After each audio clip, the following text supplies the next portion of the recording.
It's time for Inside the Patch with your Las Vegas Raiders. Here's Gnarley Charley. Welcome back to Inside the Patch, ESPN 1430, your Valley sports leader, local sports leader. And we got a Valley bred and born guy named Raider Cody. Now, I know you're actually in Vegas a lot now, Raider Cody, and I've met you for a long time. Welcome to the program for one, and tell me, what do you have going in Vegas this week? Well, I'll tell you, I'm glad that it's finally a Raiders home game, week 3. But if you are traveling to Vegas for the weekend, we want to make sure you do it right and do it in Raider style. So we have a long list of events that run Saturday and Sunday. So you can get your pregame on, your during game, your after game with us. Blackoutdivision.com. We're hosting an interview at the Wynn Studio, 11 a.m. Former Raider Marquette King. Swinging by the Daylight Beach Club. I thought it was Don King. It's Marquette King? Yep, different Marquette King. Yep. Get Marquette, Kenny King, Don King, anybody. A lot of Kings in Raider Nation. But yeah, we'll have Marquette coming by. Fun guy to hang out with. We're taking him to Daylight Beach for the Too Short performance. We'll be there hanging out. And then, of course, we have our night before party at Tropicana. Having a good time. Really good room rates this weekend as well if you still haven't booked. And then we wake up in the morning. We have a little sleep in time because it's prime time, Gnarley Charley. Right. And that's what we love as Raider fans. We're going to be under the national spotlight. And it's going to be even better in Vegas. Party bus rides, tailgate parties, after parties, blackoutdivision.com. Well, the hardest part for Raider fans or at night is to get drunk too early. I've seen that happen before, and then they miss the game. You got to pace yourself. You can't be getting plastered for the early game and think you're going to make it to the night game. You know? No, it doesn't happen. You got to. It's a marathon, not a sprint. Yes, exactly. Well, okay, so you have Marquez King, and make sure you ask him about the Kardashians. I know. But maybe not live on the radio or anything. I mean, it off the side. It needs to be said. Okay, so a couple things. We just got to get through this. Buffalo. Yeah, it was. Did you have that moment when we scored right off the bat? There, you're like, what? Yeah, and obviously it started off a couple plays where we felt okay. We got to get something going here, and then bing, bang, boom! All of a sudden, we're in the end zone. Devontae Adams creating a lot of space. Josh Jacobs getting the ball, not on the ground, but through the air a little bit. And it looked good. And I felt good. It's like, okay, hey, we're going to have a football game on our hands. Right. But right. I did have a coworker that said, oh man, I didn't watch the game. I'm glad I didn't. I might watch the replay tonight. I said, well, if you watch the replay, watch the first drive and then turn the game off. And then go away. Yeah.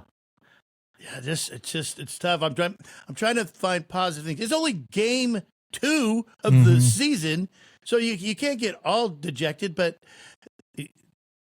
one thing I feel like we're lacking is adjustments. Yes, yeah, you can tell maybe the Bills defense figured us out, and we just couldn't get out of that funk. They gave us a lot of single high safety after Josh wasn't able to run. At some point, you got to be able to work that 12 personnel package into a shot down the field, and it just didn't seem like it happened. It seemed like the only time we took a shot down the field, we tried to kill Devontae Adams, and that's not what we want to do down 28 points with 3 minutes left. So it was rough. The only thing that's keeping me holding on to a little bit of hope, because I am that hopeless Raider fan. The only thing that's keeping a little bit of hope is the fact that we haven't really seen any good football, period, from one team in 2 consistent weeks. So I think, there's still a lot of growing pains. There's a lot of moving around in the NFL this year. Obviously, we still have the new quarterback, but he's under Josh McDaniels. And for me, this was the same thing that we saw from the offense last year. And that was very good signs and sparks of potential. But then we just go through these sluggish 3 quarters at a time, not being able to put points on the board. So interested to see how we bounce back, but it's a home game. So there's really no excuses. It's week 3. We can say that it's only been 1 game or it's only been 2 games. Right. But we're approaching a quarter way through the season and no more excuses. Well, the one thing I hate about the home games for us is the casinos own so many seats. I don't want to see a bunch of gold, a bunch of yellow, a bunch of towels. Stupid towels. I'm so scared of that. I'm like, come on. But I mean, you're okay. You're going to be there. You're going in there. You have some Friday, Saturday, Sunday. I mean, you got stuff going on. Yeah. And Yeah, so we're specifically sitting. It's in the third deck in the front row. Specifically sitting in the front row of a section, just so I don't have to see a towel waving in my face. right. Nothing worse than that. Have someone standing up in front of you with the other team's jersey on. You're like, oh, you're going to get shrapnel. You're going to get popcorn and beer thrown at him, and you're going to get hit. Exactly. Don't want to be in that situation. No. All right. So, the Raiders and Steelers, obviously they have a history, big history. And I'm quite a bit older than you. So what was your first reference point to you as a Raider fan? Like, who was the quarterback? I'm just trying to gauge because I was Kenny Stabler in the 70s. That's when I became a Raider fan. And for me, it was Gannon. Gannon. Yeah. I was, 10 years old. I think Tim whenever Brown. he was, yep. Jerry Tim Rice? Brown. No. Jerry Rice. Absolutely. Went through the Charles Woodson era, obviously. Right. Yeah. I mean, all of them. I mean, it was a good era to be a Raider fan. And that's the only thing I'm scared of. My son's 6. And it's like, okay, so I got about 4 to 5 years for this team to turn it around, because if he finally gets that football recollection, no kid's a diehard of a team at 8 years old quite yet. That's when they start getting introduced. So yeah, 10 years old. That was it for me, the Gannon era. And it was a good one. See, my son was a Raider fan at 7 and 8, but father-in-law, Niner fan. And he was trying to turn him. And finally one day, because he popped off or something, I go in his room, I start taking his Raider stuff off. And I'm scared, going, I hope this works. And he goes, what are you doing? I go, I'm going to give him to a real Raider fan. He goes, no. I'm like, oh, whew, close one. No, I mean, it's a blessing and a curse, but, it works out. We'll see.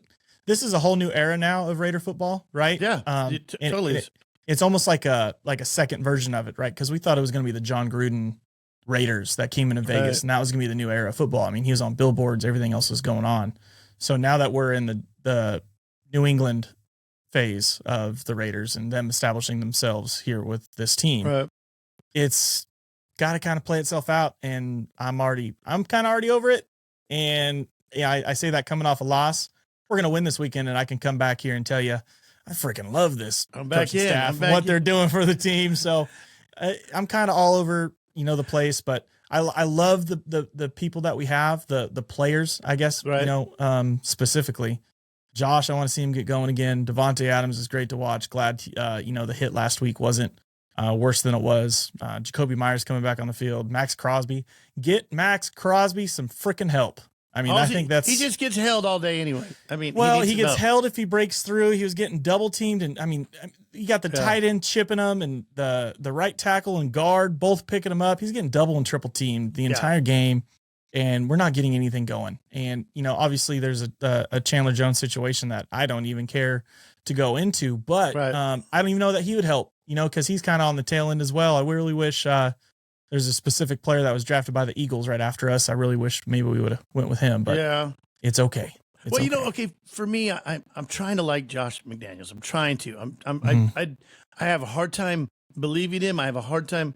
I feel like maybe the way he went about his business of getting rid of Carr, he wasn't above board. I don't know. I have a bad feeling about it. And I feel like he's lying every time. Like when he's talking, I'm like, it's already through his head. He's rehearsed what he's supposed to say. And then I saw that clip. I sent it to you about that Gruden met with Davis. I'm like, no way. No, don't get me start thinking like that. And it's one of those things that you can't even, it's a funny statement, because there's a part of me that, I've been around the city enough on off game nights, and we'll be at 8 Lounge. And there's Mark Davis. Every time I'm there, Mark Davis is back there. He's got a little locker back there. And, you hear things like, he's got this suite over there, that suite over there, and he's bouncing around, and, he's probably trying to find a PF Chang still, and all these different stories, I saw what you sent me, and there's a part of me that's like, that is believable, absolutely. Right. But there's also a part of me that's like, that's a story that is not even provable. So I clicked on it. It's clickbait all the way. 100%. Oh yeah. Yeah, I'm like, but then it takes my mind, well, wait a minute. And I'm like, what we forget to understand is you can't just replace coaches in a couple of weeks. It has, you build a system, you build relationships good or bad, Yeah. I wish, there's a new era of football coming in, and we're seeing it now in college as well, the Deion Sanders, but you see the Kyle Shanahan, the Mike McDaniel, the young guys coming in that, just like we saw with Sean McVay, he's proved it. A young John Gruden proved it back in the day. These young, innovative minds that have maybe been coordinators or assistants and things like that, but now they get the reins taken off of them and they can go unleash their system. And there's probably some things and ideas that they've either had tucked away and not able to use, or they didn't want to use it until they got their big shot. And that's just someone that I wish the Raiders would have pulled the trigger on already. Right. But obviously there's going to be opportunity in the future. Some would rather it be sooner rather than later, but we'll ignore that part of it. Well, the Raiders are known for being the first, like the first Hispanic coach, the first black head coach, the first woman CEO, so I'm thinking our next step, the first AI coach. And so we get a coach, artificial intelligence. We tell them what to do, Just have the quarterback on the field. Yeah. It'd be like, okay, now guess what? You have to make adjustments. All right. I'm prompting you to do that. And you almost dang near could. That AI machine, man. It's pretty smart. Yeah. It's helped with some business models of ours. The way I describe it to people, I go, it's not like it's going off what you tell it. So you have to, it's like having a dog. You can have a cool dog, but if you don't train it right, it's not going to catch a Frisbee. And it has to be information it already knows. You're right. Yeah. You're right. Go bite a nun and then you're in trouble. So, I mean, you have to be in control of this thing. And at the end of the day, the AI thing says, let's kill the humans. So, we got that going for us. Did you see the robots at SoFi Stadium last weekend? Yes. Or was it the weekend before? I did. Yeah, I mean, I know it's probably the only way they can fill their stadium, but it is still weird. Well, they're promoting that movie. It's a movie that's coming out. Yeah, I saw that. Okay, let me ask you this. The Raiders were, I think they were underdogs at first last week, and now we're 2.5. What happened? Was it because of Devontae's coming back for sure? Or what? Something happened because it switched. I think it's a typo. I don't understand, because I think it was either Sunday or Monday after the game. All of a sudden, I saw something, Raiders going 2-point underdogs for the first home game. And then I checked yesterday and I saw, or it was my dad that brought it up. He said, hey, I guess we're favored 2.5. I'm like, no, are you reading that right? Because I saw it was 2. I could see a half-point swing, but a 4.5-point swing is that's interesting. What I'm trying to figure out. Usually it could be Devontae. Could be Devontae, and Jacoby is actually working out. He practiced, but he had a special jersey on, so I'm thinking he's going to probably play.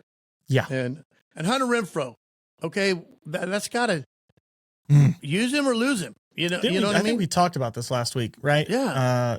He had like 14 snaps, no targets. I think this week he topped over 20 snaps and got like a garbage time target and made some moves with it. And I don't understand it. I don't understand.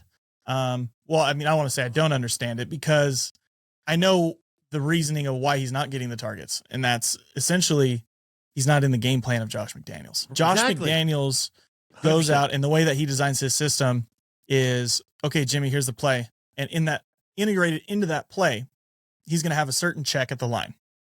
Okay, this is the play here. If you see this, check to this. But if you're running this play, that's your first read. That's your second read. Here's your emergency. And if Hunter Renfrow is never seeing a first read or a second read in this little system, he's never going to get the dang ball. And maybe they're trying to allow him to run his routes and do his thing, and it's just not working out between him and Jimmy. But there were some good words spoken about Hunter Renfrow from Jimmy in the offseason, so I can't imagine he's avoiding him. I don't think it's that. It scares me that a lot of our receptions are in the middle of the field, and our guys are getting clocked. Hunter Renfrow on that one catch, another 2 steps, he was going to be floored. He kind of made a diving catch. But it was a danger. And look at Devontae getting almost a concussion. And then he had 2 of them, really. Devontae had 2 good hits. One on the sideline, down, whatever it was, maybe 14, 18 points in the fourth. And then, another one, triple coverage, hospital ball right down the middle of the field. I know. It's like good. Scary. We need to find a better way to do that. And so what do you, for you, as you're kind of like a tour guide, I think, when you're at the Raider game, but you got your people and you got your buses and all that stuff. But do you get a chance to actually watch the game, or are you all over the place? No, we have a few different places. Like I said, we'll have our seats in the third level. We're going to hang out. It's really cool now that, Woodson Whiskey's really integrated into the stadium. We're going to go check out their new custom bar inside the stadium, and Charles will be in town. He's going to be there Sunday after his morning show, hanging out. And then, of course, we'll be down in the Win Club. So there's just so much to do in Vegas while you're down there. And there's a lot of different Raider events going on. And I like to think we're hosting some of the best. Yeah. But while you're there, go ahead. I would say Woodson's Whiskey. What a great name for a whiskey barrel and everything. Just the whole Woodson. And I was going to say, okay, so when you were a kid, Woodson was a big star for the Raiders.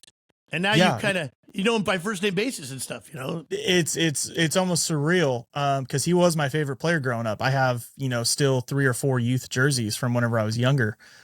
Even my nephew, I passed one of them along to my nephew. It's the old, awesome. I think Reebok came out with it was almost like a concept alternate that the Raiders thought about using. It was the silver jersey. Did you ever see that? Okay. The silver jersey with the black numbers? Yeah. And it was an option for a couple of years, but the Raiders never actually wore it in games. And I passed that along to him, the old actual, when it was C. Woodson, when we had Charles and Rod. Oh, that's right.